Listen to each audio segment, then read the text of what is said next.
நான் ஊழல் பண்ண மாட்டேன், எந்த நிலையிலையும் நான் ஊழல் பண்ண மாட்டேன் அப்படின்னு கர்ஜிச்சார்ல. போன வாரம் கர்ஜிச்சார். இந்த வாரம் 15 கோடி ரூபாய் இன்கம் டேக்ஸ் கட்டலன்னு கேஸ் பண்ணுவோம். அது எப்படி திமுக கூட்டணியை கபலீகரம் பண்ணுவோம், மைனாரிட்டி ஓட்டுகளை பிரிப்போம் அப்படின்னு சொல்லிட்டு பிஜேபி கிட்ட ஒரு 2000 கோடி ரூபாய் வாங்கியிருக்காரு விஜய். உண்மையான ப்ரொடியூசர் யாருன்னா விஜய் தான். புலி படத்துக்கு, இந்த ஜனநாயகன் படத்துக்கும் ப்ரொடியூசர் வேற, ஆனா உண்மையான ப்ரொடியூசர் வந்து விஜய் தான். எந்த பணத்தை வச்சு எடுக்கிறாரு? பிஜேபி கொடுத்த பணத்தை வச்சு எடுக்கிறாரு. பிஜேபி தான் தடுக்குது.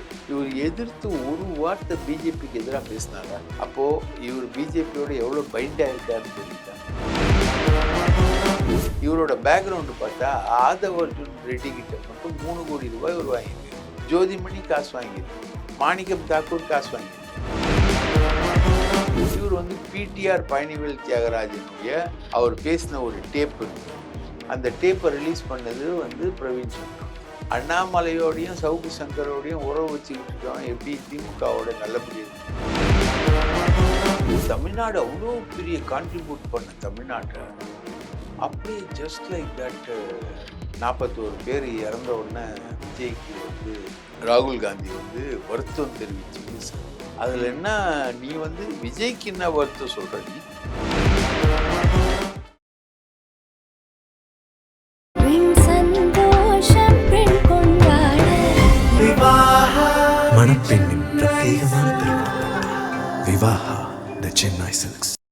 உலக தமிழர்களுக்கு வணக்கம். இது கிங் டிவி. இன்றைய நிகழ்வில் நம்மோடு மூத்த பத்திரிகையாளர், அரசியல் விமர்சகர் திரு தாமோதரன் பிரகாஷ் அவர்கள் நிகழ்வில் இணைகிறார்கள்.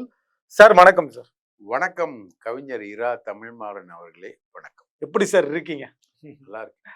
அரசியல் களம் 2026 முந்துகிற 2 கூட்டணிகளில் திமுக அதிமுக கூட்டணிகள்ல திமுக காங்கிரஸ் நிலைப்பாடு என்னவாக இருக்கிறது தற்போது? காங்கிரஸ் திமுக நிலைப்பாடு வந்து இப்ப வரைக்கும் அது வந்து ஒரு விதமான இழுபறியில தான் இருக்கு. சரி, அதாவது காங்கிரஸோட நிலைப்பாடு வந்து நான்லாம் வந்து எதிர்பார்க்காத ஒண்ணு. காங்கிரஸ் இப்படி இருக்குமா அப்படின்னு. அதுக்கு தமிழ்நாட்டில் வந்து ஒரு 9 எம்பிக்கள், பெரிய அளவுக்கான ஒரு வெற்றி, அவங்களுக்கு வந்து 18 சட்டமன்ற உறுப்பினர்கள், உள்ளாட்சி தேர்தலில் அவ்வளோ பிரதிநிதித்துவம், ஆட்சியில் பங்கு அதிகாரத்தில் பங்குன்னு கேட்குறாங்க. உள்ளாட்சி மன்றத்தில் இவங்க அதிகாரத்தில் இருக்கக்கூடிய கவுன்சிலர்கள், மேயர்கள், நகராட்சி தலைவர்கள்லாம் ஆட்சியில பங்கு அதிகாரத்தில் பங்கு இல்லையா? இல்லையா? அது ஒரு கேள்வி தானே. அவங்கெல்லாம் இருக்காங்க. இப்படிலாம் இருந்த கட்சி இந்தியாலேயே வந்து அவன் இன்னைக்கு நரேந்திர மோடி வந்து 240 அப்படின்ற அளவுக்கு குறைந்து இருப்பதற்கு காரணமே வந்து தமிழகத்துல ஜெயிச்ச 40 எம்பிக்கள் தான். அகில இந்திய அளவுல பாஜகவுக்கு மிகப்பெரிய த்ரெட்டா இருக்கிறது வந்து திமுகவும் திரிணாமுல் காங்கிரஸும். இவங்க தான். நீங்க பாருங்க, பாராளுமன்ற அமளிகள்லையும் மற்றவற்றிலையும் பார்த்தீங்கன்னா திமுகவும் திரிணாமுல் காங்கிரஸும் தான் இருப்பாங்க. மற்றபடி காங்கிரஸ் எம்பின்னு சொல்லிக்கிறதுக்கு தமிழ்நாட்டில இருந்து போற எம்பி தான் இருப்பான். மாணிக்கம் தாக்கூர், அது அவன் இவன், ஜோதிமணி, இவங்களாம் தான் இருப்பாங்க. ஸோ தமிழ்நாடு அவ்வளோ பெரிய கான்ட்ரிபியூட் பண்ண தமிழ்நாட்டை அப்படியே ஜஸ்ட் லைக் தட் 41 பேர் இறந்த உடனே விஜய்க்கு வந்து ராகுல் காந்தி வந்து வருத்தம் தெரிவித்து பேசுறதும். 41 பேர் இறந்துருக்காங்கய்யா. அதுல என்ன, நீ வந்து விஜய்க்கு என்ன வருத்தம் சொல்ற? நீ கர்நாடகால ஆர்சிபி விழால 11 பேர் இறந்தாங்க. நீ வந்து ஆர்சிபிக்கு வருத்தம் சொல்வியா? கரெக்ட். அந்த மாதிரி ராகுல் வந்து வருத்தம் சொல்றதும். அதுக்கப்புறம் ஜனநாயகன் படம் வந்து தடுக்கப்படுது, முடக்கப்படுது, இன்னைக்கு வரைக்கும் வரல, அது எலெக்ஷன் வரைக்கும் வராதுன்ற கண்டிஷனை உருவாக்குறாங்க. அப்படின்னும் போது விஜய்க்கு வந்து ஆதரவா ராகுல் காந்தி பேசுறதும். கிரீஷ் ஜோடங்கர்னு ஒருத்தன், அவன் வந்து கோவாக்காரன். அவன் வந்து அங்கேயே எடுப்படல. அவன் கோவாலையும் வந்து பெரிய அளவுக்கு அவன் ஈடுபடல. அந்த கட்சியே குழி தோண்டி புதைச்சிட்டாங்க. காங்கிரஸ் கட்சியே கிடையாது. அங்க வந்து பிஜேபி தான் வந்து காங்கிரஸ் கட்சி மேல ஏறி அதிகாரத்துல வந்து நிக்குது, ஆண்டுகிட்டு இருக்கு. ஒரு எலெக்ஷன்ல 2 எலெக்ஷன்ல தொடர்ச்சியா 3 எலெக்ஷனா அவங்க தான் வந்துகிட்டு இருக்காங்க. இந்த கிரீஷ் ஜுடங்கரால ஒன்றும் பண்ண முடியல. அங்க சொந்த மாநிலம், அது வந்து இவ்வளோண்டு ஒரு மாநிலம், நம்ம திருவள்ளூர் மாவட்டம் மாதிரி ஒரு மாநிலம் அது. அந்த மாநிலத்திலேயே அவனால ஒன்றும் பண்ண முடியல. அவன் வரான், நேரா வரான், ஆட்சியில் பங்கு, அதிகாரத்தில் பங்குன்றான். அப்புறம் பிரவீன் சக்கரவர்த்தின்னு ஒருத்தன், அவன் வந்து நேரா விஜயை பார்த்து கூட்டணி பேசுறான். கூட்டணி தான். ஆமா, கூட்டணி தான். வேற என்ன, 2 பேரும் கிரிக்கெட் மேட்சா விளையாடுவாங்க. கூட்டணி தான் பேசினாங்க. 2 பேரும் கூட்டணி பேசுறான். கிரீஷ் ஜுடங்கர் எப்படின்னா, இவன் வந்து இப்படி பிரவீன் சக்கரவர்த்தி. அப்புறம் பார்த்தா விருதுநகர்ல வெறும் 4000 ஓட்டுல ஜெயிச்சா மாணிக்கம் தாக்கூர். வெறும் 4000 ஓட்டுல ஜெயிச்சான். விஜயகாந்த் பையன் வந்து அடின்னு அடிச்சான். அன்னைக்கு வந்து கிட்டத்தட்ட அவன் தோத்துட்ட மாதிரி ஒரு கண்டிஷன்ல விடாம முயற்சி பண்ணி அவனை ஜெயிக்க வச்சது திமுக. அவன் மாணிக்கம் தாக்கூர் அப்படின்னு ஒரு பேரை வச்சுக்கிட்டு அவன் பாட்டுன்னு இஷ்டத்துக்கு பேசுறான். பேசிட்டு அவனுக்கு எதிராக வந்து தளபதின்னு சொல்லிட்டு ஒரு திமுக காரரு அகாஸ்மாத்தா வாய் திறந்துட்டாரு. காங்கிரஸ்காரெல்லாம் தேர மாட்டான், ஒரு தொகுதியில நின்னா 2000 ஓட்டு கூட வாங்க மாட்டான் அப்படின்னு அவர் பேசினது. உடனே அவர் மதுரை கிழக்கு தொகுதியில வந்து கை சின்னத்துக்கு ஓட்டு கேட்கிறோம் அப்படின்னு போஸ்டர் அடிச்சு ஒட்டுறானுங்க. ராஜேஷ்குமார்னு ஒருத்தன், அவன் கன்னியாகுமரியை தானே அவனை யாருக்குமே தெரியாது. அந்த ஊர் எம்எல்ஏ, அந்த ஊர் எம்எல்ஏவா ஜெயிக்க வச்சது திமுக தான். அவன் இஷ்டத்துக்கு பேசுறான். இந்த மாதிரி நண்டு சிண்டு இதுக்கெல்லாம் கொடுக்கு முளைக்குது காங்கிரஸ். ஆல் இந்தியா முழுக்க தூக்கி தூர போட்டாங்க. மகாராஷ்டிரால தூக்கி போட்டாங்க, ஒரிசால தூக்கி போட்டாங்க, குஜராத்ல போட்டாங்க, மத்திய பிரதேசல போட்டாங்க, ராஜஸ்தான்ல போட்டாங்க, டெல்லியில போட்டாங்க, எல்லா இடத்துலயும் தூக்கி தொடச்சு தூர போட்டாங்க. இந்த காங்கிரஸ் கட்சிக்கு அவ்வளோ மரியாதை கொடுத்தது தமிழ்நாடு. முதலமைச்சர் அவ்வளவு கொடுக்குறாருல. ஆமா, அவ்வளோ பெரிய மரியாதை கொடுத்தது தமிழ்நாடு. இங்க வந்து நோண்டி பாக்குறாங்க அப்படின்னா, சரி பிரவீன் சக்கரவர்த்தி வந்து இங்க வந்து பெரிய அளவுக்கு நோன்றாரு அப்படின்னா, இவரோட பேக்ரவுண்ட் என்னன்னு பார்த்தா, இவர் வந்து பிடிஆர் பழனிவேல் தியாகராஜனுடைய அவர் பேசின ஒரு டேப் இருந்தது. அந்த டேப்பை ரிலீஸ் பண்ணது வந்து பிரவீன் சக்கரவர்த்தி. அவர் வந்து சாதாரணமா இவங்ககிட்ட பேசிக்கிட்டு இருக்கிற ஒரு விஷயத்த டேப் பண்ணி அதை வந்து சவுக்கு சங்கர் கிட்ட கொடுத்து, அண்ணாமலை கிட்ட கொடுத்து 2 டேப்பை ரிலீஸ் பண்றது பிரவீன் சக்கரவர்த்தி. அண்ணாமலையோடையும் சவுக்கு சங்கரோடையும் உறவு வச்சுக்கிட்டு இருக்கவன் எப்படி திமுகவோட நல்லபடி இருக்க முடியும்? இவர் வந்து மயிலாடுதுறைக்கு சீட்டு கேட்கிறாரு, திமுக கொடுக்கல. அங்க வந்து சுதான்னு ஒரு பொண்ணுக்கு கொடுத்து சுதான்ற அட்வொகேட் வந்து ஜெயிச்சிடுச்சு. ரைட்டுங்களா? அந்த கோபம் வந்து இவருக்கு இருக்கு. எப்படியாவது திமுக ஆட்சியை வீட்டுக்கு அனுப்புவேன்னு சொல்லிட்டு இவர் வந்து விஜயோட கூட்டணி அமைக்கிறாருன்னு இவர் பேசுறாரு. இவரோட பேக்ரவுண்டு பார்த்தா ஆதவ் அர்ஜுன் ரெட்டி கிட்ட மட்டும் 3 கோடி ரூபாய் இவர் வாங்கியிருக்கு. ஜோதிமணி காசு வாங்கியிருக்கு, மாணிக்கம் தாக்கூர் காசு வாங்கியிருக்கு. இதுக்குன்னு திமுகவை எதிர்த்து அவங்களோட அசைன்மெண்ட் என்னன்னா, எப்படியாவது விஜயையும் ராகுலையும் சந்திக்க வைப்பது, திமுக கூட்டணியிலிருந்து காங்கிரஸை பிரிச்சு கொண்டு வருது. இதுக்கு ஆதவ் அர்ஜுன் ரெட்டி கிட்ட இருந்து காசு வாங்கியிருக்காங்க. தாவேக்காவே இன் டோட்டல் வந்து திமுக கூட்டணியை கபலீகரம் பண்ணுவோம், மைனாரிட்டி ஓட்டுகளை பிரிப்போம் அப்படின்னு சொல்லிட்டு பிஜேபி கிட்ட ஒரு 2000 கோடி ரூபாய் வாங்கியிருக்காரு விஜய். என்னடா புது வெடிக்குண்டா இருக்கு. ஊழலை ஒழிப்புன்னு சொன்ன அந்த உத்தமரா? ஆமாங்க, ஊழலை ஒழிப்புன்னு சொல்லிட்டு தாங்க 15 கோடி ரூபாய் வீட்டுல மாட்டினதுக்கு 1.5 கோடி ரூபாய் ஃபைன் கட்டுன்னு இன்கம் டேக்ஸ் சொல்லியிருக்கு. அது ஊழல் இல்லையா? வீட்டுல ஒரு புலி படத்துல வாங்கின 15 கோடி ரூபாய் மாட்டுது இல்ல, இன்கம் டேக்ஸ் கட்டல அதுக்கு. அது வந்து ஊழல் கிடையாதா? இயேசுவின் வாரிசாகல இவரை காட்டுறாங்க. நான் ஊழல் பண்ண மாட்டேன், ஊழலுக்கு துணை போக மாட்டேன், எந்த நிலையிலையும் நான் ஊழல் பண்ண மாட்டேன் அப்படின்னு கர்ஜிச்சார்ல. போன வாரம் கர்ஜிச்சாரு. இந்த வாரம் 15 கோடி ரூபாய் இன்கம் டேக்ஸ் கட்டலன்னு கேஸ் வருது. 15 கோடி ரூபாய்க்கு இன்கம் டேக்ஸ் கட்டலன்னு கேஸ் வருது. 1.5 கோடி ரூபாய்க்கு உனக்கு அபராதம் விதிச்சது சரிதான்னு உயர்நீதிமன்றம் நீதியரசர் செந்தில்வேல் ராமமூர்த்தி வந்து சொல்றாரு. அது எப்படி ஊழல்? இவர் தாங்க அந்த 2000 கோடி ரூபாய் பிஜேபி கையிலேருந்து வாங்கினது இருக்குல்ல, அந்த 2000 கோடி ரூபாயிலேருந்து இன்னைக்கு வரைக்கும் 1 ரூபாய் வெளியே எடுக்கல.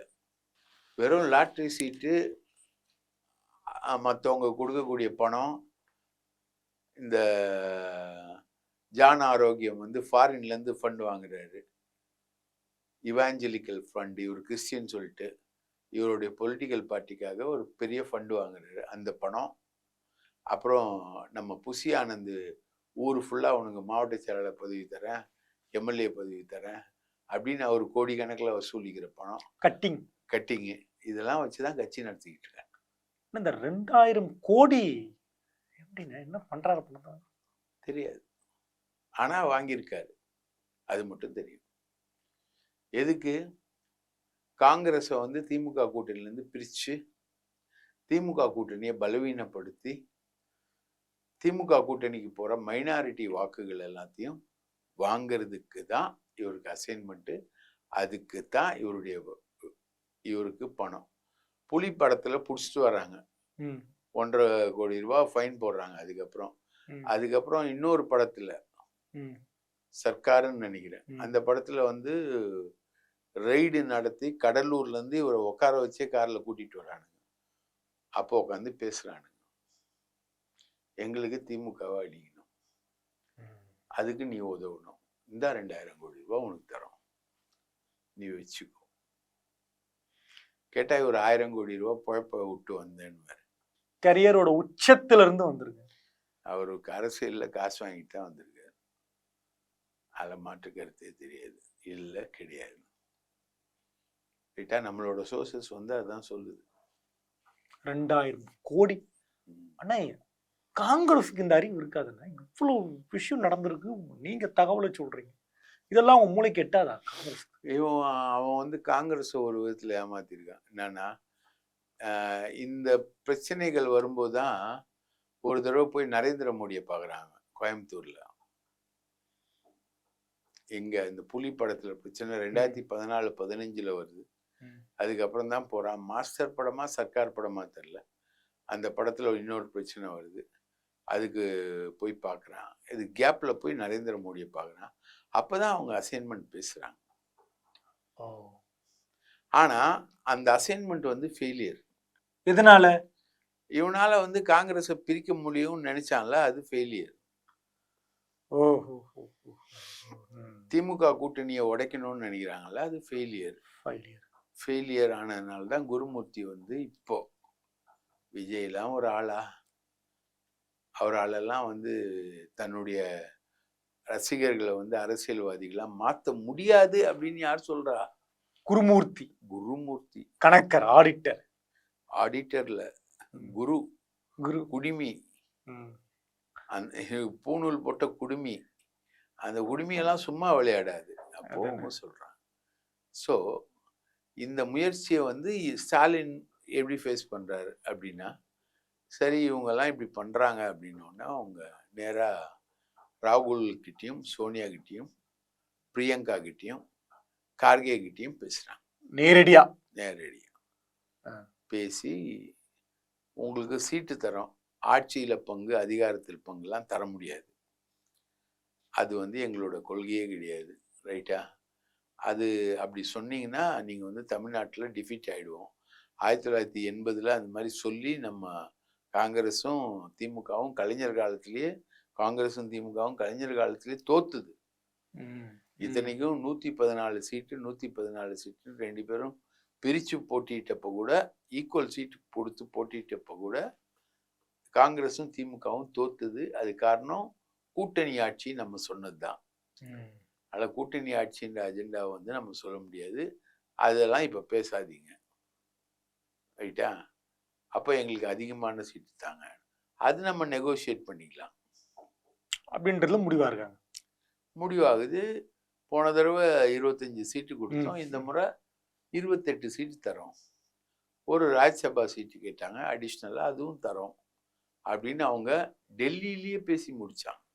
கனிமொழி போய் பார்த்தது, கனிமொழி போய் பார்த்தது, மாப்பிள்ளை சபரீசன் போய் பார்த்தது, எல்லாமே அப்படி பொறுத்து முடிச்சு அப்படி வராங்க அவங்க. ஆனால் இங்கே பிஜேபி டைரக்டாக அடிக்குது இவருக்கு காசு. இவர் வந்து இன்னைக்கு வரைக்கும் தம்பி ஜனநாயகன் படத்தை வந்து பிஜேபி தான் தடுத்து நிறுத்துது. தணிக்கை குழு பிஜேபி தான். தலைவர் யாருன்னா முருகன், எல் முருகன் தான். தணிக்கை குழு வந்து யாரோட மினிஸ்ட்ரியில வருதுன்னா தகவல் அவரோட மினிஸ்ட்ரி, ரைட்டா? அவங்க வந்து தடுக்கிறாங்க. அந்த கேஸ் வந்து இங்க போடுறாங்க. அந்த கேஸுக்கு ஃபேவரா ஜட்ஜ்மெண்ட் வந்த உடனே எதிர்த்து ஹைகோர்ட்டோட தலைமை நீதிபதிக்கு போடும்போது இந்தியாவுடைய தலைமை வழக்கறிஞர் வந்து ஆஜராகிறார். அதுக்கு சொலிசிட்டர் ஜெனரல் வந்து ஆஜராகிறார். ஸோ அதுக்கப்புறம் வந்து அவங்க ஒரு ஜட்ஜ்மெண்ட் கொடுத்து அது இப்போ தனி நீதிபதிக்கு போயிட்டு, தனி நீதிபதி கிட்ட இவங்க இன்னும் அப்பீலுக்கே போகல, ரைட்டா? அந்த கேஸ் நடத்துறதுக்கே போல இவங்க. அப்படி ஒரு விஷயம்தான் இருக்கு. இப்போ புலி படத்துலயும் செல்வகுமார்னு ப்ரொடியூசர், அவர் வந்து பிஆர்ஓ. ஆனா உண்மையான ப்ரொடியூசர் யாருன்னா விஜய் தான். புலி படத்துக்கும் இந்த ஜனநாயகன் படத்துக்கும் ப்ரொடியூசர் வேற, ஆனா உண்மையான ப்ரொடியூசர் வந்து விஜய் தான். ஊழல் ஒழிப்பாளர் இவர் தான் ப்ரொடியூசரு, ரைட்டா? எந்த பணத்தை வச்சு எடுக்கிறாரு? பிஜேபி கொடுத்த பணத்தை வச்சு எடுக்கிறாரு படத்தை. கால்குலேஷன் கரெக்டாக வருதுன்னு இப்போ கணக்கை சரியாக கொண்டு வந்துட்டீங்க. 500 கோடி வச்சு எடுக்கிறாரு. எடுத்துட்டு அந்த படம் மாட்டிக்கிச்சு, பிஜேபி தான் தடுக்குது. இவர் எதிர்த்து ஒரு வார்த்தை பிஜேபிக்கு எதிராக பேசினாரா? அப்போ இவர் பிஜேபியோட எவ்வளவு பைண்ட் ஆயிருக்காருன்னு தெரியுதா? பின்னி பிணைந்து இருக்காரு. ஸோ இவர் வந்து பிஜேபியோடைய ஆளு, பிஜேபிக்காக தான் வேலை செய்யறாரு. இவரோட நோக்கம் வந்து திமுகவை சிதைப்பது, இவருடைய நோக்கம். அவ்வளவு. கிட்டத்தட்ட ஒரு அரசியல் களம் என்ன இருக்கு அப்படின்றத நீங்க எடுத்து சொன்னீங்க. ரொம்ப நன்றி. வாய்ப்பளித்ததற்கு மிக்க நன்றி.